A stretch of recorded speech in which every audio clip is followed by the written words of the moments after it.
Bond तुम्ही म्हणताय ते बॉन्ड त्याच्यासाठीच घेण्याची आवश्यकता आहे, कारण शासनाने बॉन्डची जी प्रक्रिया राबवली आहे की तुम्ही बॉन्ड घेतले तर विकास कामांसाठी ते बॉन्ड उपयोगात येतील.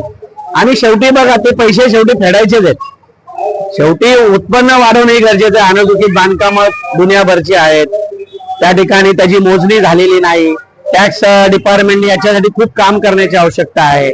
वेगवेगळ्या भागातले जे काही नगर विकास विभाग असेल, पाण्याचा विभाग असेल, बाकीचे विभाग असतील, या सगळ्या विभागातून फंड कसा जास्तीत जास्त महापालिकेला उपलब्ध होईल.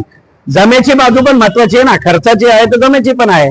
तर जमेची बाजू वाढवण्यासाठी सगळ्यांनी प्रयत्न केले पाहिजे, तर आणि तरच हा फंड आपल्याला जास्तीत जास्त लवकरात शासन असेल, केंद्र शासन असेल, यांचा फेडण्यासाठी आपल्याला मदत होईल. एक शेवटचा प्रश्न आहे की जे अनुदान येणं आहे ते राज्य शासनाकडून किंवा केंद्राकडून येत नाही. राज्य शासनाकडे आयुक्तांनी, आम्ही स्वतः